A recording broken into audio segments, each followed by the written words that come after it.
ഈ കഴിഞ്ഞ ദിവസങ്ങളിലൊക്കെയും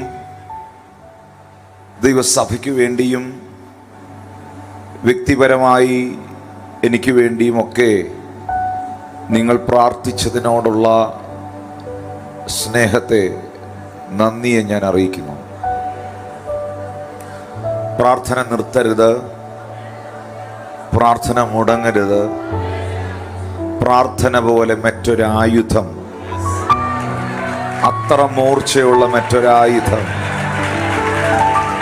ഈ ഉലകത്തിലില്ല. വായിക്കൊണ്ട് പറയാമോ? സ്നേഹം കൊണ്ടും പ്രാർത്ഥന കൊണ്ടും തോൽപ്പിക്കാൻ പറ്റാത്ത ഒരു സാഹചര്യവുമില്ല. സ്നേഹത്തിന് കീഴ്പ്പെടുത്തുവാൻ കഴിയാത്ത ഒരു ബന്ധവുമില്ല. പ്രാർത്ഥനയ്ക്ക് തകർക്കുവാൻ കഴിയാത്ത ഒരു പൈശാചിക ഗോപുരങ്ങളുമില്ല. അടുത്തിരിക്കുന്ന ആൾക്ക് കരങ്ങൾ കൊടുത്ത് പറയുക, ഇത് ഉണർവിന്റെ സ്ഥലമാണ്. ഈ ഉണർവിനെ ദൈവം വീണ്ടും കത്തിക്കും. Hallelujah. Hallelujah. Please be seated. Please be seated. കണ്ടിട്ട് കാണാത്തവരെ പോലെയും കേട്ടിട്ട് കേൾക്കാത്തവരെ പോലെയും അറിഞ്ഞിട്ട് അറിയാത്തവരെ പോലെയും നമ്മൾ പോകരുത്. നമ്മളെ അവൻ കാണിച്ചു, നമ്മളെ അവൻ അറിയിച്ചു, നമ്മോടവൻ പറഞ്ഞു. ഏറെ കേട്ടവനോട് ഞാൻ ഏറെ ചോദിക്കും, കുറച്ച് കേട്ടവനോട് ഞാൻ കുറച്ച് ചോദിക്കത്തുള്ളൂ. Thank you Lord Jesus. ഒത്തിരി പ്രിയമുള്ളവർ ഭയങ്കര പ്രതീക്ഷയോടെ വന്നിരിപ്പുണ്ട് എന്ന് ഞാൻ അവരോട് സംസാരിക്കുവാൻ ആഗ്രഹിക്കുകയാണ്. കർത്താവിൻ്റെ പരിശുദ്ധാത്മാവ് എന്നോട് പറഞ്ഞ ഒരൊറ്റ വാക്ക്, ഞാൻ എൻ്റെ കയ്യിൽ ഡയറിയോ മറ്റു കാര്യങ്ങളോ അല്ല, ബൈബിൾ മാത്രമേ ഉള്ളൂ. ഞാൻ ആ വാക്യത്തിൻ്റെ മുകളിൽ ഒരു പേന കൊണ്ട് എഴുതി വെച്ചു. ആ എഴുതി വെച്ചതിനെ കർത്താവ് ഇവിടെ ചെയ്യാൻ പോകുകയാണ്. ഞാൻ എഴുതി വെച്ചിരിക്കുന്നത് ഇങ്ങനെയാണ്: പരിമിതികൾക്ക് അതീതമായി പ്രവർത്തിക്കുന്ന ദൈവം. മനുഷ്യനും പിശാചും നിന്റെ മുമ്പിൽ വെച്ച സകല പരിമിതികളെയും കർത്താവ് പൊളിച്ചു കളയട്ടെ. മനുഷ്യനും പിശാചും നിന്റെ മുമ്പിൽ വെച്ച സകല പരിമിതികളെയും ദൈവം പൊളിച്ചു കളയട്ടെ. അതിനാധാരമായി ലൂക്കോസിന്റെ സുവിശേഷം 13-ാം അധ്യായം അതിന്റെ 11 മുതലുള്ള വാക്യങ്ങൾ വായിക്കാം. അവിടെ 18 സംവത്സരമായി ഒരു രോഗാത്മാവ് ബാധിച്ചിട്ട് 10 മുതൽ വായിച്ചാട്ടെ പാസ്റ്ററെ. ഒരു ശബ്ബത്തിൽ അവൻ ഒരു പള്ളിയിൽ ഉപദേശിച്ചു കൊണ്ടിരുന്നു. അവിടെ 18 സംവത്സരമായി ഒരു രോഗാത്മാവ് ബാധിച്ചിട്ട് ഒട്ടും നിവരുവാൻ കഴിയാതെ കൂനിയായ ഒരു സ്ത്രീ ഉണ്ടായിരുന്നു. യേശു അവളെ കണ്ട് അടുക്കൽ വിളിച്ചു, സ്ത്രീയെ, നിന്റെ രോഗബന്ധനം അഴിഞ്ഞിരിക്കുന്നു എന്ന് പറഞ്ഞു. അവളുടെ മേൽ കൈവച്ചു. അവൾ ക്ഷണത്തിൽ നിവർന്നു ദൈവത്തെ മഹത്വപ്പെടുത്തി. യേശു ശബ്ബത്തിൽ സൗഖ്യമാക്കിയത് കൊണ്ട് പള്ളിപ്രമാണി നീരസപ്പെട്ടു. പുരുഷാരത്തോട്, വേല ചെയ്യുവാൻ 6 ദിവസമുണ്ടല്ലോ, അതിനകം വന്ന് സൗഖ്യം വരുത്തിച്ചുകൊള്ളുവീൻ, ശബ്ബത്തിൽ അരുത് എന്ന് പറഞ്ഞു. കർത്താവ് അവനോട്, കപടഭക്തിക്കാരെ, നിങ്ങൾ ഓരോരുത്തരും ശബ്ബത്തിൽ തന്റെ കാളയോ കഴുതയോ തൊട്ടിൽ നിന്ന് അഴിച്ചുകൊണ്ടുപോയി വെള്ളം കുടിപ്പിക്കുന്നില്ലയോ? എന്നാൽ സാത്താൻ 18 സംവത്സരമായി ബന്ധിച്ചിരുന്ന അബ്രഹാമിന്റെ മകളായ ഇവളെ ശബ്ബത്ത് നാളിൽ ഈ ബന്ധനം അഴിച്ചുവിടേണ്ടതല്ലയോ എന്ന് ഉത്തരം പറഞ്ഞു. അവൻ ഇത് പറഞ്ഞപ്പോൾ അവന്റെ വിരോധികൾ എല്ലാവരും നാണിച്ചു. അവനാൽ നടക്കുന്ന സകല മഹിമകളാലും പുരുഷാരമൊക്കെയും സന്തോഷിച്ചു. 10-ാമത്തെ വാക്യം ആരംഭിക്കുന്നത്, ഒരു ശബ്ബത്തിൽ അവൻ ഒരു പള്ളിയിൽ ഉപദേശിച്ചു കൊണ്ടിരുന്നു. അവിടെ ആ പള്ളിയിൽ 18 സംവത്സരമായി രോഗത്തിന്റെ ആത്മാവ് ബാധിച്ച് ഒട്ടും നിവരുവാൻ കഴിയാത്ത കൂനയായ ഒരു സ്ത്രീ ഉണ്ടായിരുന്നു. യേശു അവളെ കണ്ടു, അടുക്കൽ വിളിച്ചു, നിന്റെ രോഗബന്ധനം അഴിഞ്ഞിരിക്കുന്നെന്ന് പറഞ്ഞ് അവളുടെ മേൽ കൈവച്ചു. അവൾ ക്ഷണത്തിൽ നിവർന്നു, ദൈവത്തെ മഹത്വപ്പെടുത്തി. പള്ളിയിലുള്ളവർക്കെല്ലാം അവനോട് നീരസമുണ്ടായി. ശബത്തിൽ സൗഖ്യമാക്കിയത് എന്തിന്? 6 ദിവസമുണ്ടല്ലോ പ്രവർത്തിക്കുവാൻ, എന്നാൽ ശബത്തിൽ ഇങ്ങനെ ചെയ്തത് എന്തിന് എന്ന് അവർ നീരസപ്പെട്ട് ആലയത്തിൽ വലിയ ബഹളം ഉണ്ടാക്കി. കർത്താവ് അതിന് തക്കതായ മറുപടിയും അവർക്ക് കൊടുത്തു. എൻ്റെ വിഷയം ഇതൊന്നുമല്ല. എൻ്റെ വിഷയം ആ 10-ാം വാക്യമാണ് പ്രധാനമായിട്ടും. ഒരു ശബത്തിൽ അവനൊരു പള്ളിയിൽ ഉപദേശിച്ചു കൊണ്ടിരുന്നു. എന്താണ് യഹൂദന്മാരെ സംബന്ധിച്ച് ശബത്ത് ദിവസത്തിന്റെ പ്രത്യേകത? ഒരു യഹൂദനെ സംബന്ധിച്ച് ശബത്ത് ദിനം സ്വസ്ഥമായിരിക്കുവാനുള്ള, ദൈവത്തെ ആരാധിക്കുവാനുള്ള ദിവസമാണ്. ഒരു പ്രവൃത്തികളിലും ഒരു പ്രവർത്തനങ്ങളിലും അവൻ ഏർപ്പെടാൻ പാടില്ല. അന്നുമില്ല, ഇന്നുമില്ല. ഇവരാരും ഈ ശബത്ത് ദിവസത്തിൽ ഒരു സൗഖ്യമോ ഒരു വിടുതലോ ഈ പള്ളി ഇരിക്കുന്ന ഒരെണ്ണം പ്രതീക്ഷിക്കുന്നില്ല. കാരണം ചരിത്രത്തിൽ ഇതുവരെ ശബത്ത് ദിവസത്തിൽ വൈദ്യവൃത്തി നടത്തിയിട്ടില്ല. ശബത്ത് ദിവസത്തിൽ ഒരു പ്രവൃത്തികളും ചെയ്യാറില്ല. ഹല്ലേലൂയ. ശബത്ത് ദിവസത്തിൽ ഇവർ തോറ വായിച്ച് കേൾക്കുന്നതല്ലാതെ, പാട്ടും പാടിക്കൊണ്ടിരിക്കുന്ന അല്ലാതെ വേറെ ഒന്നും പ്രതീക്ഷിക്കുന്നില്ല. അങ്ങനെ വിടുതലുകളെ കുറിച്ചോ സൗഖ്യത്തെ കുറിച്ചോ അത്ഭുതത്തെ കുറിച്ചോ ഒരു പ്രതീക്ഷയും ഇല്ലാതിരുന്നൊരു കൂട്ടത്തിന്റെ നടുവിൽ സകല നിബന്ധനകളെയും തകർത്ത്, സകല പ്രതീക്ഷകളെയും പൊളിച്ച്, നസ്രായൻ 18 വർഷം കൂനയായിരുന്ന സ്ത്രീയെ മുൻപിലേക്ക് വിളിക്കുകയാണ്.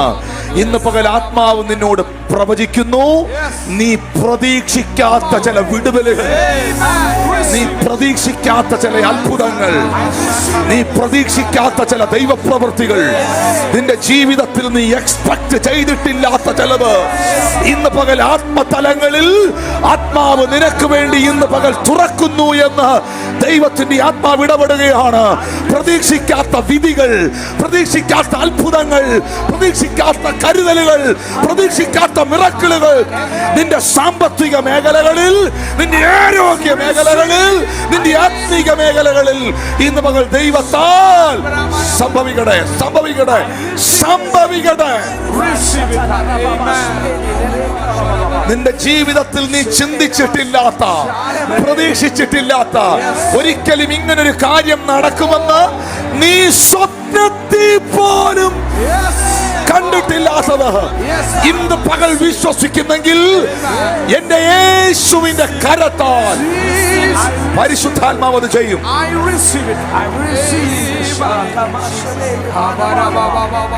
കർത്താവിന്റെ ശക്തി ഞാൻ അനുഭവിക്കുകയാണ്.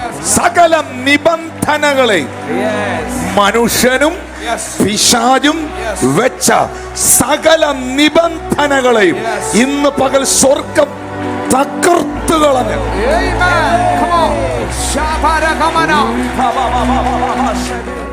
ശബത്തിൽ വൈദ്യവൃത്തി നടത്താൻ പാടില്ല. മുന്നേ യഹൂദന്മാരുടെ സിസ്റ്റം, സമ്പ്രദായം ഭയങ്കരമാണ്. പാലക്കാട് ജില്ലയുടെ അത്രയും പോലും വലിപ്പം ഇല്ലാത്ത, കേവലം കൊല്ലം ജില്ലയുടെ അത്രയും മാത്രം വലിപ്പമുള്ള ഒരു രാജ്യമാണ് ഇസ്രായേൽ. ഉലകത്തിലെ മുഴുവൻ രാജ്യങ്ങളും ഇവരുടെ പേര് കേൾക്കുമ്പോൾ തന്നെ പേടിച്ച് നീക്കുക. യേശു കർത്താവ് ഈ സാഹചര്യത്തിൽ സകല നിബന്ധനകളെയും പൊളിച്ചു കളഞ്ഞു. അന്നത്തെ ദിവസം ഒരു ഹീലിംഗും ഒരു ഡെലിവറൻസും ഒരു പ്രതീക്ഷയില്ലാതിരുന്ന ക്രൗഡിന്റെ ഇടയിൽ ഒരു അൺഎക്സ്പെക്റ്റഡ് കോളിംഗ് ഉണ്ടായി. ആ അൺഎക്സ്പെക്റ്റഡ് കോളിംഗ് എന്ന് പറഞ്ഞാൽ 11-ാമത്തെ വാക്യത്തിൽ അത് കാണാൻ കഴിയുന്നുണ്ട് പ്രിയപ്പെട്ടവരെ. അവിടെ, എവിടെ? ആ പള്ളിയിൽ 18 സംവത്സരമായി ഒരു രോഗാത്മാവ് ബാധിച്ചിട്ട് ഒട്ടും നിവരുവാൻ കഴിയാതെ കൂനയായൊരു സ്ത്രീ ഉണ്ടായിരുന്നു. ഹല്ലേലൂയ. ഒട്ടും നിവരുവാൻ കഴിയാതെ അവിടെ. ഇനി അതിൻ്റെ ഒരു സിസ്റ്റം കൂടെ ഞാൻ പറയാം. വാക്യം നേരമില്ല, സംഖ്യാപുസ്തകത്തിൽ എഴുതിയിട്ടുണ്ട്. കൂനർ, മുടന്തർ ഇവർ ആലയത്തിന് പുറത്തായിരിക്കണം. കുഷ്ഠരോഗി പാളയത്തിന് പുറത്തായിരിക്കണം. രക്തസ്രവമുള്ള സ്ത്രീകൾ ആരെയും തൊടാൻ അന്നത്തെ കാലത്ത് പാടില്ല. അതുകൊണ്ടാണ് ആ രക്തസ്രവമുള്ള സ്ത്രീ ആരും കാണാതെ പുറകിലൂടെ വന്ന് പുരുഷാർത്ഥത്തിന്റെ ഇടയിലൂടെ പോയി കർത്താവിന്റെ വസ്ത്രത്തിന് തങ്ങളെ തൊട്ട്. അപ്പൊ ഈ സ്ത്രീ, ഇത് പള്ളിയാണെങ്കിൽ, കാണുന്നുണ്ടോ നിങ്ങൾ എന്നെ? ഇത് പള്ളിയാണെങ്കിൽ ഇവൾ ഒരിക്കലും ഈ ക്രൗഡിന്റെ ഇടയിൽ ഇല്ല. കാരണം രോഗം പാപമാണ്, എന്തോ ന്യായവിധിയാണ് എന്നാണ് അവരുടെ അന്നത്തെ ചിന്ത. ആ രോഗം ബാധിച്ചവൻ ഈ പരമവിശുദ്ധന്മാരുടെ ഇടയിൽ ഇരിക്കേണ്ട ആളല്ല. അവർക്ക് അന്നത്തെ കാലത്ത് സെപ്പറേറ്റ് പ്ലേസുകളുണ്ട്. അതാണ് ഈ 5 മണ്ഡപങ്ങൾ ഉണ്ടായിരുന്നു. ആ 5 മണ്ഡപങ്ങളിൽ വിവിധ തരത്തിലുള്ള ഇവരെയൊക്കെ സെപ്പറേറ്റ് ചെയ്തിടും. ഹല്ലേലൂയ. കുഷ്ഠരോഗികളെ സെപ്പറേറ്റ് ചെയ്തിടും, ഇങ്ങനെയുള്ള രോഗികളെ സെപ്പറേറ്റ് ചെയ്തിടും. ഉറപ്പായും ഈ സ്ത്രീ യേശുവിൻ്റെ അടുത്തല്ലായിരുന്നു. അടുത്തായിരുന്നെങ്കിൽ 12-ാം വാക്യം അങ്ങനെ വരുമോ? അടുക്കെ വിളിച്ചെന്ന്. ഞാനിവിടെ നിൽക്കുകയാണ്, ഞാൻ ആശിഷിനെ എൻ്റെ അടുക്കൽ വിളിക്കുമോ? കാരണം എന്നാണ്? ആശിഷ് എൻ്റെ അടുത്താണ്. ആ ബ്രദറിന്റെ അടുക്കൽ വന്നേ. നിങ്ങളെല്ലാം നോക്കിയില്ലേ? എന്താ അതിന്റെ കാരണം? ആ ബ്രദർ ദൂരെയാണ്. യേശു അവളെ തൻ്റെ അടുക്കൽ വിളിച്ചു. അപ്പോൾ എൻ്റെ ഒരു ചിന്തയിൽ അവൾ വളരെ ദൂരെയാണ്. മുൻപിൽ ഒരുപാട് പേരുണ്ട്, അകത്ത് പലരുമുണ്ട്. പക്ഷേ യേശു കർത്താവിൻ്റെ കണ്ണുകൾ ഉടക്കിയത്, യേശു നോക്കിയത് എല്ലാം തികഞ്ഞ ഈ വിശുദ്ധന്മാരെ അല്ല, ഇതിനകത്തിരിക്കുന്ന വലിയ പുള്ളികളെ അല്ല. യേശുവിന്റെ കണ്ണ് ഉടക്കിയത് ആവശ്യക്കാരിയാ.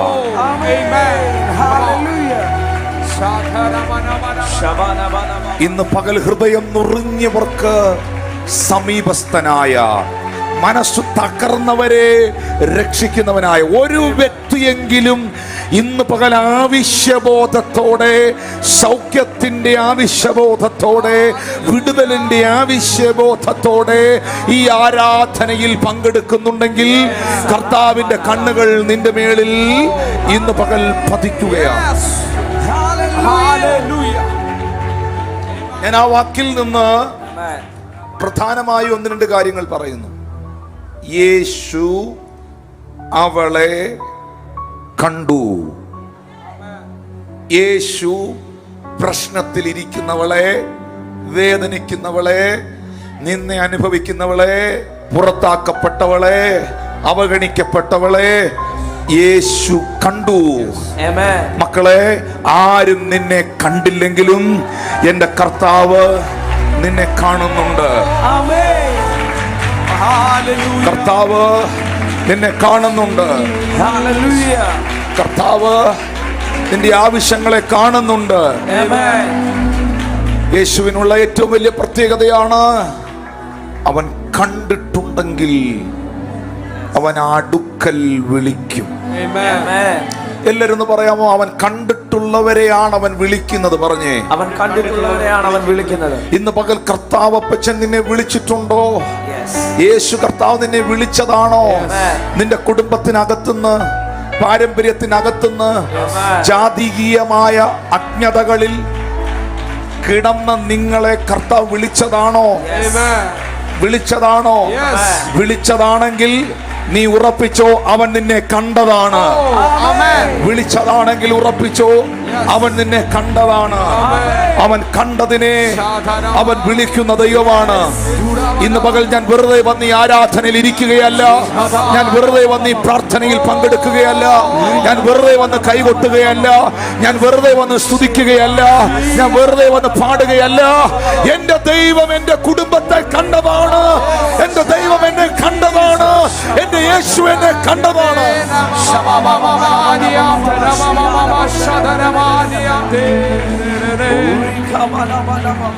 അതല്ലേ ബൈബിളിൽ എഴുതിയിരിക്കുന്നത്.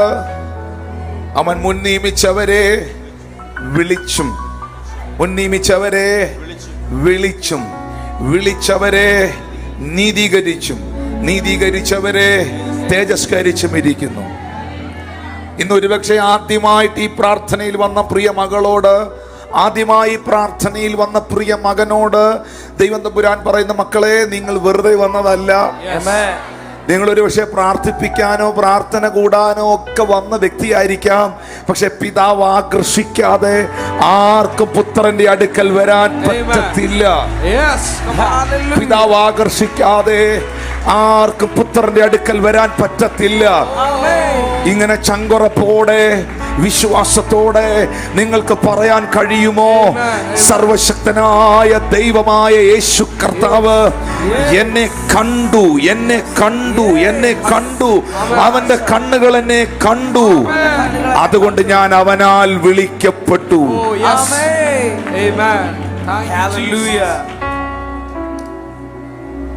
ഇവിടെ നമുക്കൊരു പ്രത്യേകത കാണാൻ കഴിയുന്നുണ്ട്.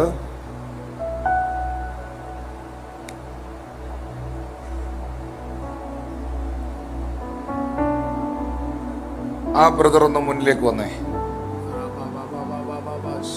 സിബി മുന്നിലേക്ക് വന്നേ. പുറകിൽ പുറകിൽ മുന്നിലേക്ക് വന്നേ. കണ്ടോ? എല്ലാവരും നോക്കിയേ. കണ്ടോ? നോക്കുന്നുണ്ടോ? എല്ലാവരും നോക്കുന്നുണ്ടോ? ബാക്കിയുള്ളവരെ ശ്രദ്ധിച്ച് എല്ലാവരും അവനെ നോക്കുന്നുണ്ടോ? താങ്ക് യു മോനെ. അത്രയേ ഉള്ളൂ.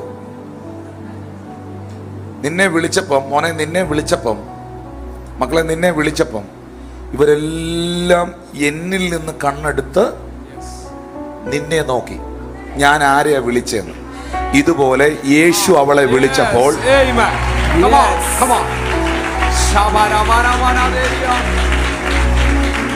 യേശു അവളെ വിളിച്ചപ്പോൾ അവളെ അവഗണിച്ചിട്ടിരുന്നവരെല്ലാം അവളെ നോക്കി. ഇന്ന് പകൽ ആരും ശ്രദ്ധിക്കാതെ കിടന്ന നിന്റെ ഭവനം ശ്രദ്ധേയമാകാൻ പോവുകയാണ്.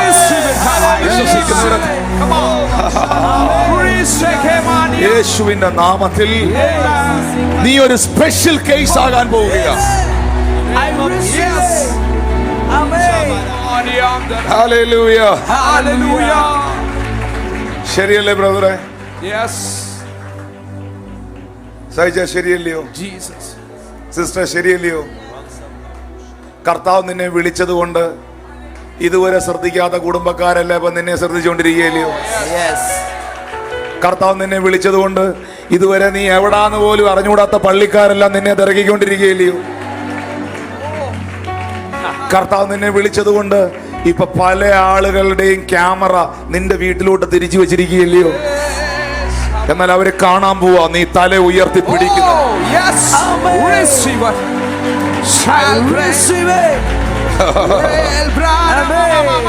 എത്ര പേർക്ക് ഇത്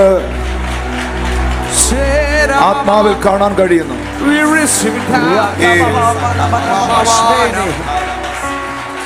യേശു അവളെ വിളിച്ചപ്പോൾ, യേശു അവളെ വിളിച്ചപ്പോൾ ഉറപ്പാണ് അവളതേ ഇങ്ങനെ വളഞ്ഞുകൂടി കൂനിക്കൂടി ആ പള്ളിക്കകത്തേക്ക് ഇങ്ങനെ കയറി വരുമ്പോ പള്ളിയിലിരുന്ന മുഴുവൻ ആളുകളും അവളെ നോക്കിയിട്ടുണ്ട്. പറഞ്ഞേ, നല്ലതിനാ. നോക്കട്ടെ, ഇവനെല്ലാം നോക്കട്ടെ. ഇവിടെ എന്തുവാ നടക്കുന്നേ? നമുക്കിനി എന്തുവാ സംഭവിക്കാൻ പോന്നേ? എല്ലാവരും നോക്കിയിരുന്നോ?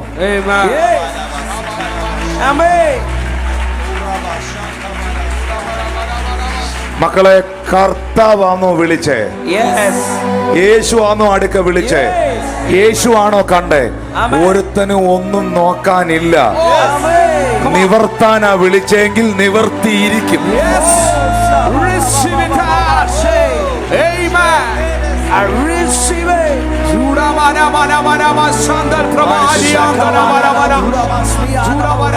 എന്റെ മകളെ, എന്റെ പ്രാർത്ഥന ഇത്രയില്ല. കർത്താവേ, നീ എന്നെ കണ്ടല്ലോ. എന്റെ സന്തോഷം അതേ ഉള്ളൂ. എന്റെ കർത്താവേ, നീ എന്നെ കണ്ടല്ലോ. നീ എന്നെ കണ്ട, എനിക്ക് അത്രയും മതി. അവൻ കടന്നു പോകുമ്പോൾ പിറവിയിലെ കുരുടനായ മനുഷ്യനെ കണ്ടു.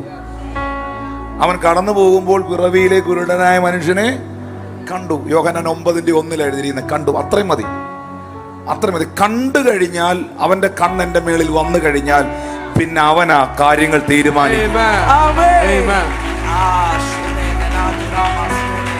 ഈ സഭയെ കർത്താവ് കണ്ടതാ. ഈ കൂട്ടായ്മയെ ദൈവം നട്ടതാ. ഇതിനകത്തിരിക്കുന്ന പ്രിയമുള്ളവരെ, ദൈവം നിങ്ങളെ കണ്ടതാ. മക്കളെ, ചങ്കത്ത് കൈവച്ച് പറയണം, എന്നെ കണ്ട പിതാവേ യേശുവേ, അങ്ങയ്ക്ക് നന്ദി. പുറംപറമ്പിൽ എറിയപ്പെട്ട എന്നെ, ആർക്കും വേണ്ടാത്ത എന്നെ, അവഗണിക്കപ്പെട്ട എന്നെ, ഒരുത്തനും ശ്രദ്ധിക്കാതെ കിടന്ന എന്നെ, അഖിലാണ്ടത്തിന്റെ ഉടയവനേ, നിന്റെ കണ്ണുകൾ എന്നെ കണ്ടല്ലോ. നിന്റെ കണ്ണുകൾ എന്നെ കണ്ടല്ലോ. നിന്റെ കണ്ണുകൾ എന്നെ കണ്ടല്ലോ.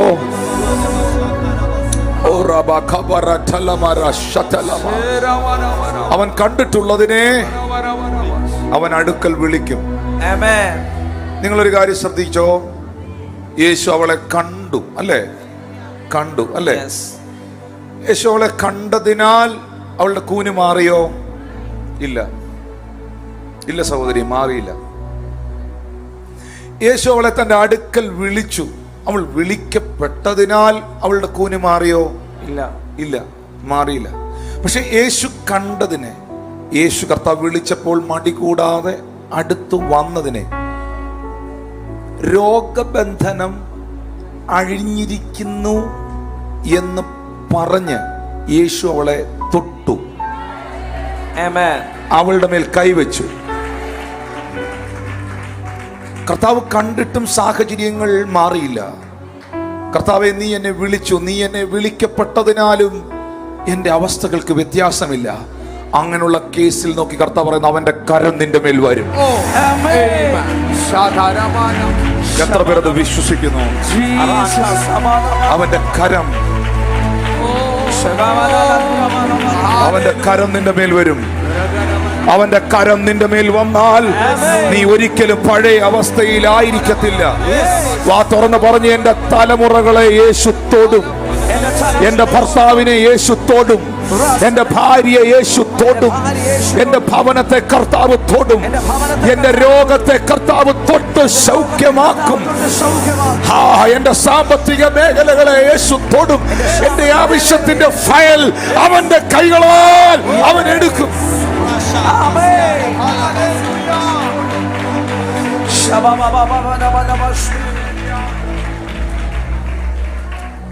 കർത്താവ് അവളെ കണ്ടു, അടുക്കൽ വിളിച്ചു. മക്കളെ, ദൈവം നമ്മളെ കണ്ടതിനാൽ നമ്മൾ വിളിക്കപ്പെട്ടു. നമ്മൾ കർത്താവിന്റെ അടുത്ത് വന്നു.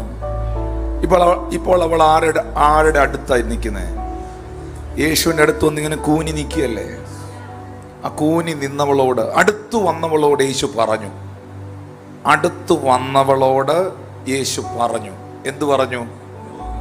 എന്തു പറഞ്ഞു വാസേ? രോഗബന്ധനം അഴിഞ്ഞിരിക്കുന്നു. അടുത്തു വന്നവളോടല്ലേ പറഞ്ഞേ? അരികിൽ വരുന്നവരോട് അവന് ചിലത് പറയാനുണ്ട്. അങ്ങ് ദൂരെ ഇരിക്കരുത്. ഈ ദിവസങ്ങളിൽ പ്രാർത്ഥനയിൽ കേറിക്കോണം, ഉപവാസത്തിൽ കേറിക്കോണം. അരികിൽ ഇരിക്കുന്നവനോട്, അടുത്തു വരുന്നവനോട്, ബൈബിള് തുറന്നു വെച്ച് അതിങ്ങനെ വായിച്ചു കൊണ്ടിരിക്കുന്നവനോട്, അതിങ്ങനെ റീഡ് ചെയ്തിരിക്കുന്നവനോട്, പ്രാർത്ഥിക്കുന്നവനോട് കർത്താവിന് ചിലത് പറയാനുണ്ട്. കർത്താവിന് ചിലത് പറയാനുണ്ട്. 13-ാമത്തെ വാക്യത്തിലേക്ക് വരുമ്പോൾ എന്നെ അത്ഭുതപ്പെടുത്തി. Immediately she was made straight. Immediately, suddenly, immediately. മലയാളത്തിൽ ക്ഷണത്തിൽ. ഈ some healings are gradual. Some healings are happening suddenly or immediately. ചില സൗഖ്യങ്ങൾ ഗ്രാജുവൽ ആയിരിക്കും, ചില സൗഖ്യങ്ങൾ പെട്ടെന്നായിരിക്കും. മനസ്സിലാക്കി തരാം.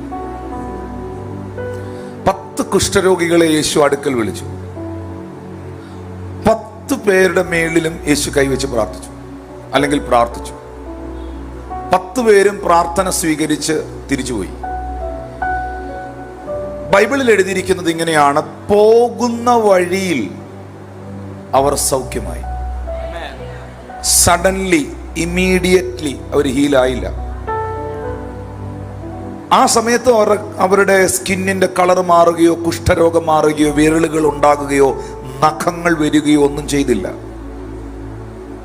പക്ഷെ അവർ പോകുന്ന വഴിയിൽ, അവർ യാത്ര ചെയ്യുന്ന വഴിയിൽ, ഇന്നത്തെ പോലെ 120 കാറിന് കാല് കൊടുത്ത് പോകുന്ന പോക്കല്ല പോകുന്നത്. ആ യാത്ര എന്നൊക്കെ പറയുന്നത് വളരെ ദൂരം നടന്നോ കഴുതപ്പുറത്തോ ഒക്കെ ആയിരിക്കും പോകുന്നത്. ആ യാത്രയിൽ ചില മണിക്കൂറുകൾ കഴിഞ്ഞപ്പോൾ ഇവർ നോക്കുമ്പോൾ ഇവരുടെ സ്കിന്നിന്റെ കളർ ചേഞ്ച് ആകുന്നു, ഇവരുടെ നഖങ്ങൾ മടങ്ങി വന്നു, ഈ അഴുകിപ്പഴുത്തു പോയ കുഷ്ഠരോഗം വന്ന് വ്രണമായതൊക്കെ ഹീലായി. അപ്പോൾ അത് സഡൻലി സംഭവിച്ചതല്ല, അത് ഗ്രാജുവലി സംഭവിച്ചതാണ്. ചില ആളുകൾ പ്രാർത്ഥന കഴിഞ്ഞിട്ട് അന്നേരം നമ്മൾ ചോദിക്കുമ്പോൾ അവർക്ക് പെട്ടെന്ന് അവർക്കൊന്നും പറയാൻ പറ്റുന്നില്ല, അവർക്ക് വ്യത്യാസങ്ങളൊന്നും കണ്ടില്ല. പക്ഷെ പ്രാർത്ഥന കഴിഞ്ഞിട്ട് അവർ വീട്ടിൽ ചെന്നപ്പോൾ ജോലി ചെയ്തപ്പോൾ ആ തോളിന്റെ വേദന ഫീൽ ചെയ്യുന്നില്ല. രാവിലെ സാധാരണ നിലയിൽ എഴുന്നേൽക്കുമ്പോൾ ഒരു ഫ്ലൂയിഡ് ഇൻബാലൻസ് കൊണ്ട് തല കറങ്ങുമായിരുന്നു. പെട്ടെന്ന് കട്ടിലിൽ നിന്ന് എഴുന്നേക്കാൻ പറ്റുകയില്ലായിരുന്നു. ഇപ്പൊ പെട്ടെന്ന് കട്ടിലിൽ നിന്ന് എഴുന്നേറ്റപ്പോൾ തല കറങ്ങുന്നില്ല. രാവിലെ കുളിക്കാൻ കയറിയപ്പോൾ മുഴ, ശരീരത്ത് ആ ഭാഗത്ത് മുഴയുണ്ടായിരുന്നു, ആ മുഴ കാണുന്നില്ല. ഇങ്ങനൊക്കെ സംഭവിക്കുമ്പോൾ അന്നേരം നമ്മളത് അറിഞ്ഞില്ല. പക്ഷേ ഞാൻ വിശ്വസിക്കുന്നു, പ്രാർത്ഥിച്ചിട്ടുണ്ടെങ്കിൽ ഒരു വിഷയത്തിൽ കൈയടിക്കുക. ഞാനത് ഒരു കാര്യം പറഞ്ഞു വരിക. പ്രാർത്ഥിച്ചിട്ടുണ്ടെങ്കിൽ, ഒരു വിഷയത്തിൻ്റെ ഫയൽ എടുത്തിട്ടുണ്ടെങ്കിൽ, നമ്മൾ അന്നേരം അത് കണ്ടില്ലെങ്കിൽ പോലും, ക്ഷണത്തിൽ നിവർന്നില്ലെങ്കിൽ പോലും, ഉറപ്പായിട്ടും അത് നിവർന്നിരിക്കും. നിങ്ങൾ ചിലത് പെട്ടെന്ന് സംഭവിക്കും, ഇമ്മീഡിയറ്റ്ലി. ചിലത് ഗ്രാജുവലി ആയിരിക്കും. പക്ഷെ നമ്മൾ ഉറപ്പിക്കേണ്ട ഒരു കാര്യമുണ്ട്. പ്രാർത്ഥിച്ചിട്ടുണ്ടെങ്കിൽ, വിശ്വസിച്ചിട്ടുണ്ടെങ്കിൽ, തമ്പുരാന്റെ സന്നിധിയിൽ ആ വിഷയം വെച്ചിട്ടുണ്ടെങ്കിൽ അതിനകത്ത് വിടുതൽ കണ്ടിരിക്കും. ആ ഉറപ്പുള്ളവരെന്ന് കരമടിച്ച് കർത്താവിനെ ശ്രദ്ധിച്ച് കണ്ടിരിക്കും. ഡിസ്കറേജ്ഡ് ആകരുത്, ഡിസപ്പോയിന്റഡ് ആകരുത്. ഡിസ്കറേജ്ഡ് ആയാൽ, ഡിസപ്പോയിന്റഡ് ആയാൽ ദൈവത്തിന് പിന്നെ ആ സമ്മാനം തരാൻ പറ്റത്തില്ല. പരിപാടിക്ക് വന്നിരിക്കുന്നവനെ സമ്മാനമുള്ളൂ. നമ്മുടെ ഇവിടെ ചർച്ചിൽ VBSനും സൺഡേ സ്കൂളിനൊക്കെ പിള്ളേർക്ക് എന്ത് കൊടുക്കും? സമ്മാനം കൊടുക്കും. സോണി ഉണ്ടോ? സോണി 2 പ്രാവശ്യം വിളിക്കും സോണിയെ. സോണി എന്ത് ചെയ്തില്ല? സോണി വന്നില്ല, അല്ല തോമസ് വന്നില്ല. അപ്പൊ നമ്മൾ എന്ത് ചെയ്യും? സമ്മാനം മാറ്റിവെക്കും. പിന്നെ ഈ സമ്മാനം നമ്മളായതുകൊണ്ട് വല്ല ഓട്ടോറിക്ഷയ്ക്കകത്തോ KRSL ലീഡറിന്റെ കയ്യിലോ ആരുടെയിലും കൈ കൊടുത്തുവിടും. പക്ഷെ ദൈവം ഒരിക്കലും അങ്ങനെ ചെയ്യത്തില്ല. ദൈവത്തോട് അടുത്തു വരുവീൻ, എന്നാൽ അവൻ നിങ്ങളോടും അടുത്തു വരും. ദൈവത്തിന്റെ പ്രത്യേകത ദൈവമൊന്നും ഈ നായ്ക്കൾക്ക് ബിസ്ക്കറ്റ് എറിഞ്ഞു കൊടുക്കുന്നത് പോലെ ദൈവം തമ്പുരാൻ ഒരിക്കലും തന്റെ മക്കൾക്ക് എന്നാ സൂസി പിടിച്ചോ എന്ന് പറഞ്ഞ് എറിഞ്ഞു കൊടുക്കുകയല്ല. ദൈവം ഒന്നും എറിഞ്ഞു തരികയല്ല. ദൈവത്തിന്റെ അടുക്കൽ വന്നാൽ ദൈവം അത് കൈ കൊടുക്കും. ഒന്ന് കരമടിച്ച് കർത്താവിന് ദൈവത്തിന്റെ അടുത്ത്, ദൈവ സാന്നിധ്യത്തിൽ വന്നാൽ ദൈവം അത് കരത്തിൽ തരും. ചേർന്നൊരു ഹല്ലേലൂയ പറഞ്ഞു. ചിലത് ഇമ്മീഡിയറ്റ്ലി ഉണ്ടാകും, ചിലത് ഗ്രാജുവൽ ആയിരിക്കും. ഞാൻ അതിനെക്കുറിച്ച് പിന്നൊരു ദിവസം പഠിപ്പിക്കാം. എന്തു തന്നെയാണെങ്കിലും വിടുതൽ നടക്കും. പിന്നെ ഇവളുടെ കേസിൽ മോനെ 12ാമത്തെ വാക്യം ഒന്ന് നോക്കിയ മോനെ. 11 ഒരു രോഗാത്മാവ് ബാധിച്ചിട്ട് ഒട്ടും നിവരുവാൻ കഴിയാത്ത കൂനയായ സ്ത്രീ. രോഗങ്ങൾ പല നിലകളിൽ സംഭവിക്കാം. ഞാനൊന്ന് താഴോട്ട് വരാം, എനിക്ക് ചിലരോട് സംസാരിക്കാനുണ്ട്. രോഗങ്ങൾ പല നിലകളിൽ സംഭവിക്കാം. ഏതൊക്കെ നിലകളിൽ സംഭവിക്കാം? ഈ കാലാവസ്ഥകൾ മാറുന്നതനുസരിച്ച് രോഗങ്ങൾ ഉണ്ടാകാം. കാലാവസ്ഥകൾ മാറുന്നതനുസരിച്ച് എന്തുണ്ടാകാം? രോഗങ്ങളുണ്ടാകാം. ചിലർ പറയുന്ന കേട്ടിട്ടില്ലേ, ഇത് പനിയുടെ സീസണാണ്. പറഞ്ഞിട്ടില്ലേ ഇത്? എന്താ പനിയുടെ സീസണാന്ന് പറഞ്ഞാൽ അത് ആ സമയത്ത് അങ്ങനെ ഒരു വൈറസ് അറ്റ്മോസ്ഫിയറിലുണ്ട്, ഒരു ഫ്ലൂവിൻ്റെ സാധനമുണ്ട്. ഇതുപോലെ കാലാവസ്ഥകൾ മാറുന്ന അനുസരിച്ച് രോഗങ്ങൾ വരാം. പാരമ്പര്യമായി രോഗങ്ങൾ വരാം. ഞാനിന്ന് എൻ്റെ കൂടെയുള്ള ഒരു ദൈവദാസന് ഭയങ്കര കാലുവേദന. പുള്ളിക്ക് കാല് തറയെ കുത്താൻ വയ്യ, നമ്മുടെ പാസ്റ്ററിന്. അപ്പോൾ രാവിലെ ഞാൻ പാസ്റ്ററെ വിളിച്ചു. പുള്ളി കഴിഞ്ഞ ദിവസമൊക്കെ സഭായോഗം നടത്താൻ പോകുമ്പോൾ പോലും ബുദ്ധിമുട്ടായിരുന്നു. ഞാൻ പ്രാർത്ഥിച്ചുകൊണ്ടിരുന്നിട്ട് ഞാൻ പാസ്റ്ററോട് ചോദിച്ചു, പാസ്റ്റർ വീട്ടിൽ ആർക്കെങ്കിലും ആർത്രൈറ്റീസ് ഉണ്ടോ, കുടുംബത്തിലുണ്ടോ? പുള്ളി പറഞ്ഞു, എൻ്റെ പെങ്ങൾക്കുണ്ട്, എൻ്റെ അമ്മയ്ക്കുണ്ട്, എൻ്റെ അമ്മയുടെ അനിയത്തിക്കുണ്ട്. ഒരു കുടുംബത്തിൽ പലർക്കും എന്തുണ്ട്? ആർത്രൈറ്റീസ് ഉണ്ട്. അപ്പം ഞാൻ ചോദിച്ചു, അവർക്കും ഇതേ സിംറ്റം ആയിരുന്നു. കഴിഞ്ഞ 2 ആഴ്ചയ്ക്ക് മുമ്പ് പുള്ളിക്കാരൻ്റെ സഹോദരിയും ഇതേ പ്രശ്നത്തിൽ ഹോസ്പിറ്റലിലായിരുന്നു. അപ്പോൾ രോഗങ്ങൾ പാരമ്പര്യമായി വരാം. രോഗങ്ങൾ പാരമ്പര്യമായി വരാം. കാലാവസ്ഥ വ്യതിയാനം മൂലം വരാം. നിങ്ങൾ ഇതിനകത്ത് ഏതെങ്കിലും ആളുകൾ ബ്ലഡ് ഷുഗർ ഉള്ളവരുണ്ടോ? ഷുഗർ, പഞ്ചസാരയുടെ അസുഖം, ഷുഗർ, അതാ പറഞ്ഞ് ഉള്ളവരെന്നെ കൈപൊക്കിയേ. നിങ്ങൾ ഡോക്ടറെ കാണിച്ചിട്ടുണ്ടായിരുന്നോ? ഉണ്ടോ?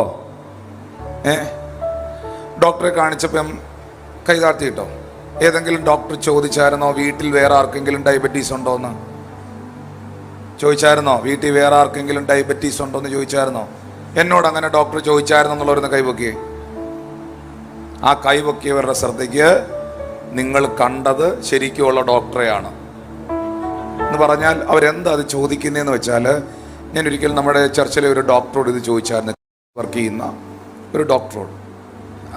ഡോക്ടർ ചോദിക്കും, നിങ്ങൾക്ക് വീട്ടിൽ ആർക്കെങ്കിലും പ്രശ്നങ്ങളുണ്ടോ? അപ്പം നിങ്ങൾ പറയുകയാണ്, എൻ്റെ അപ്പൻ ഹാർട്ട് പേഷ്യൻ്റ് ആയിരുന്നു, അമ്മയ്ക്കും പ്രശ്നം ഉണ്ടായിരുന്നു, അല്ലെങ്കിൽ എൻ്റെ അപ്പൻ്റെ വഴിയിൽ ഈ സംഭവം ഉണ്ട് എന്ന് പറഞ്ഞാൽ ഡോക്ടർ നിങ്ങളെ നിർദ്ദേശിക്കുന്നൊരു കാര്യമുണ്ട്.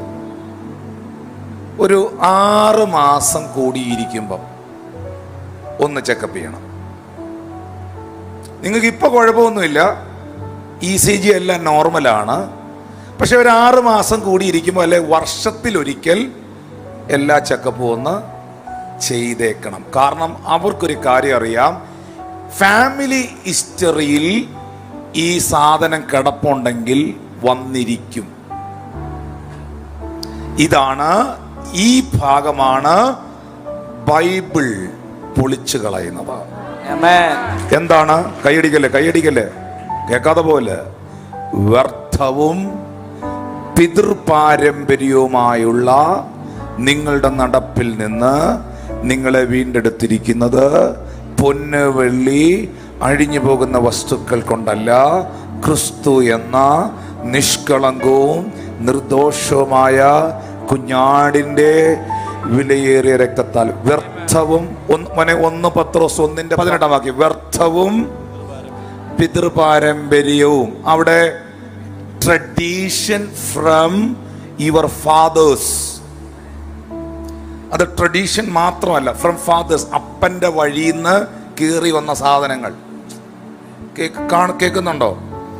അപ്പം വഴിയിൽ നിന്നും അമ്മ വഴിയിൽ നിന്നും കയറി വന്ന മുഴുവൻ രോഗങ്ങളും, അപ്പൻ വഴിയിൽ നിന്നും അമ്മ വഴിയിൽ നിന്നും കയറി വന്ന മുഴുവൻ ശാപങ്ങളും കട്ട് കട്ട് ചെയ്ത് കളയും യേശുവിന്റെ രക്തം. വിശ്വസിക്കാന്ന് വരുന്ന കരമടിച്ച് സ്വീകരിച്ചോ അത്.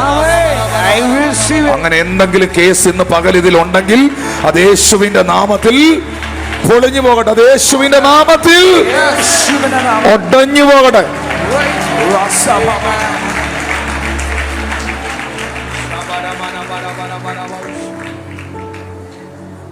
അപ്പൊ രോഗം കാലാവസ്ഥാ വ്യതിയാനം മൂലം വരാം, രോഗം പാരമ്പര്യമായി വരാം. ഇനിയാണ് വൈദ്യശാസ്ത്രത്തിന് പിടിക്കാൻ പറ്റാത്ത സാധനം നമ്മൾ പിടിക്കുന്നത്. സാത്താന്യമായി പൈശാചികമായി രോഗങ്ങൾ വരാം. നിങ്ങൾ കേൾക്കുന്നുണ്ടോ എന്നെ? ചെവി കേൾക്കാൻ മേലാത്ത, സംസാരിക്കാൻ പറ്റാത്ത ഒരു ചെറുപ്പക്കാരനെ യേശുവിൻ്റെ അടുക്കൽ പ്രാർത്ഥിക്കാൻ അപ്പൻ കൊണ്ടുവന്നപ്പോൾ യേശു പ്രാർത്ഥിച്ചത് ചെവി തുറക്കട്ടെ, വർത്താനം പറയട്ടെ എന്നല്ല. ഊമനും ചെകിടനുമായ ആത്മാവേ ഇവനെ വിട്ടുപോ. പെട്ടെന്ന് ആ ചെറുക്കൻ തറയെ വീണു, നുരച്ചുരണ്ടു, അടിച്ചിളകി എഴുന്നേറ്റ് വന്നപ്പോ ചെവിയും കേൾക്കാം, വർത്താനവും പറയാം. ഒന്ന് കരമടിച്ച് കർത്താവിനെ സ്തുതിച്ചേ. അതെന്താണ്? അതൊരു സ്പിരിറ്റാണ്. സ്പിരിറ്റാണ്. ഇവിടെ കൂനയായ സ്ത്രീയുടെ വിഷയത്തിലും ലൂക്കോസ് 13:11 വാക്യത്തിൽ യേശു പറയുന്നു അവൾക്ക് ഒരു രോഗാത്മാവായിരുന്നു. ഈ രോഗാത്മാവിന്റെ പ്രശ്നം എന്നാണെന്നറിയോ? എത്ര സ്കാനിങ് എടുത്താലും ഈ സാധനം സ്കാനിങ് തെളിയല. സ്കാനിങ് റിപ്പോർട്ട് കുഴപ്പമില്ല, ഡോക്ടർമാർ പരിശോധിച്ചു, കുഴപ്പമില്ല, ബ്ലഡ് എല്ലാം ടെസ്റ്റ് ചെയ്തു, കുഴപ്പമൊന്നുമില്ല. പക്ഷെ ആൾക്കെല്ലാ ദിവസവും അസുഖം, എപ്പോഴും പ്രശ്നം. അവിടെ വേദന, ഇവിടെ വേദന, ആ പ്രശ്നം, ഈ പ്രശ്നം. പക്ഷെ ഡോക്ടർമാർ പരിശോധിക്കുമ്പോൾ ഒരു കുഴപ്പവും അവർക്ക് കാണാനില്ല. അങ്ങനെ എന്തേലും കേസ് ഇന്ന് പകൽ ഇതിനകത്ത് ഇരിപ്പുണ്ടെങ്കിൽ അതിനെ ഡീല് ചെയ്യാൻ ഒറ്റ ഹോസ്പിറ്റലേ ഉള്ളൂ. അത് യേശു ആകുന്ന ഫിസിഷ്യൻ നടത്തുന്ന ദൈവസഭയാണ്.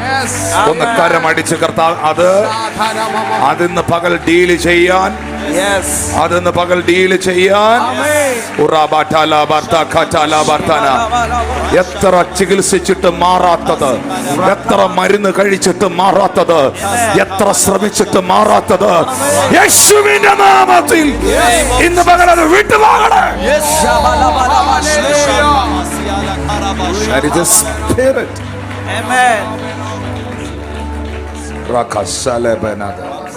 ചേർന്നൊരാമീൻ പറയാം. ഹല്ലേലൂയ. ഞാൻ അവസാനിപ്പിക്കുന്നു. ഞാൻ പ്രാർത്ഥിക്കാൻ പോകുന്നു. സം സ്പിരിറ്റ്സ്, ചില ആത്മാക്കൾ നിങ്ങളെ രോഗികളാക്കി മാറ്റും. പാരമ്പര്യ രോഗങ്ങൾ സംഭവിക്കാം. കാലാവസ്ഥ വ്യതിയാനം മൂലം രോഗങ്ങൾ ഉണ്ടാക്കാം. പക്ഷെ ഇതേത് കേസാണെങ്കിലും, പാരമ്പര്യ രോഗമാണെങ്കിലും കാലാവസ്ഥ വ്യതിയാനം. ഇപ്പോൾ പത്രോസിൻ്റെ അമ്മായിയമ്മയ്ക്ക് എന്താ പ്രശ്നം ഉണ്ടായത്? പത്രോസിൻ്റെ അമ്മായിയമ്മയുടെ രോഗം എന്നായിരുന്നു? കഠിന ജ്വരം. കഠിന ജ്വരം എന്ന് പറഞ്ഞാൽ എന്നാ? അന്നത്തെ കാലത്തെ ഒരു വൈറസ് പനി. അന്നത്തെ കാലത്തെ ഒരു വൈറസ് പനിയായിരുന്നത്. ഹല്ലേലൂയ. പനി മുതൽ മരിച്ചവരെ വരെ ഉയർപ്പിച്ച കർത്താവിനെ നീ വിശ്വസിക്കും? ആണോ? വിശ്വസിക്കും. ഹല്ലേലൂയ.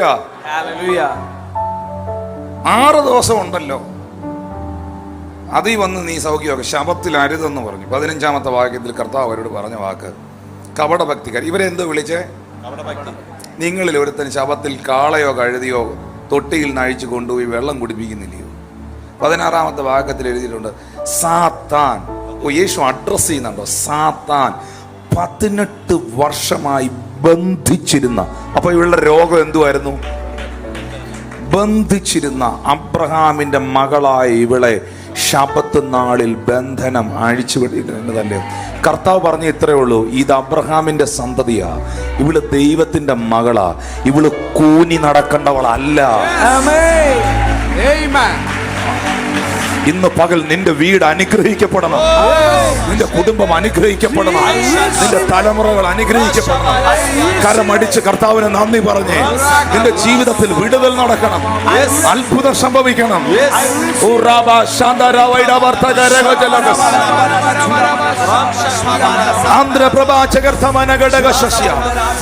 ഒന്ന് എഴുന്നേറ്റ് നിന്നു, ഞാൻ പ്രാർത്ഥിക്കാൻ പോവുകയാണ്.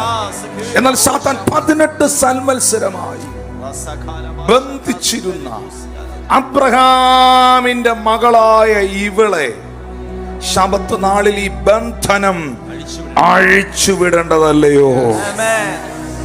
ഇന്ന് പകൽ ചിലത് അഴിഞ്ഞു പോയേ പറ്റൂ, ചിലത് അഴിച്ചു കളഞ്ഞേ പറ്റൂ. വേദപുസ്തകത്തിൽ എഴുതിയിട്ടുണ്ട്, പിശാചിന്റെ പ്രവർത്തികളെ അഴിപ്പാൻ തന്നെ ദൈവപുത്രൻ പ്രത്യക്ഷനായി. ഞാനിത് പറഞ്ഞുകൊണ്ടിരുന്നപ്പോൾ ഞാനൊരു വിഷൻ കണ്ടുകൊണ്ടാണ് ഇത് പറയുന്നത്. ആ വിഷൻ ഇങ്ങനെയാണ്. നിങ്ങൾ കണ്ടിട്ടുണ്ടോ, ഒരു സാധനം കെട്ടാൻ കുറേ സമയം എടുക്കും. കെട്ടാൻ ഒരു 10 മിനിറ്റ് ഒക്കെ എടുത്ത് നമുക്കിങ്ങനെ കെട്ടാം. 10 മിനിറ്റ് ഒക്കെ എടുത്ത് നമുക്ക് കെട്ടാം. പക്ഷെ 10 മിനിറ്റ്, 10 മണിക്കൂർ, ചിലപ്പോൾ 6 മാസം, 1 വർഷം എടുത്തൊക്കെ കെട്ടിയത് ഒറ്റ കൊത്തിനഴിക്കാം. അതിന്നിവിടെ സംഭവിക്കണം. 15 വർഷം പഴക്കമുള്ളത്, 10 വർഷം പഴക്കമുള്ളത്, നിന്നെ ബന്ധിച്ചിരിക്കുന്ന സകല രോഗാത്മാക്കളെ, സകല ബന്ധനങ്ങളെ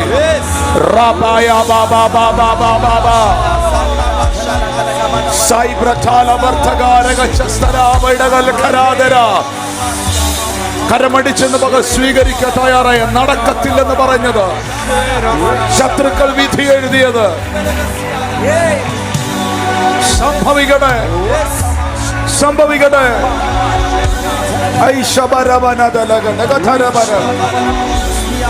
നിന്റെ തലമുറകൾക്ക് വേണ്ടി, നിന്റെ ഭവനത്തിന് വേണ്ടി ഇന്ന് പകൽ നിബന്ധനകളെ തകർത്ത്, ഇന്ന് പകൽ ദൈവത്തിന്റെ ആത്മാവ് ഇടപെട്ട വാക്കതാണ്, ഞാൻ നിബന്ധനകളെ തകർത്ത് പരിമിതികളെ പൊളിക്കും.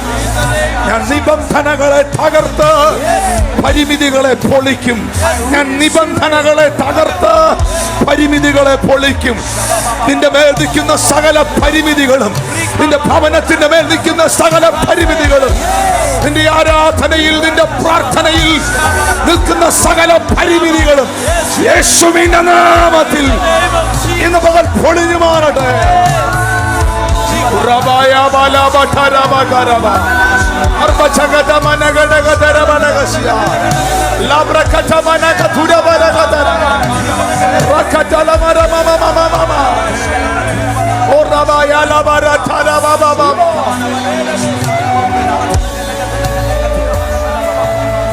കർത്താവേ, ഞാൻ അനുഭവിക്കുന്ന ഒത്തിരി പരിമിതികൾ എനിക്കുണ്ട്. എന്റെ സാമ്പത്തിക മേഖലയിൽ, എന്റെ സമാധാനത്തോടുള്ള ബന്ധത്തിൽ, എന്റെ ആരോഗ്യത്തോടുള്ള ബന്ധത്തിൽ, എന്റെ ജീവിതത്തിൽ ഞാൻ അനുഭവിക്കുന്ന ഒത്തിരി പരിമിതികളുണ്ട്. എന്റെ പ്രാർത്ഥനയ്ക്ക് ശത്രു പരിമിതി ഇട്ടിരിക്കുകയാണ്. എന്റെ വിശ്വാസത്തിന് പരിമിതി ഇട്ടിരിക്കുകയാണ്. എന്റെ ആരാധനയ്ക്ക് പരിമിതി ഇട്ടിരിക്കുകയാണ്. ഓ, എന്നാൽ ഇന്ന് പകൽ കർത്താവേ, ശത്രു വരച്ച സകല വരകളെയും എനിക്കിന്ന് ക്രോസ് ചെയ്ത് കയറിപ്പോണം.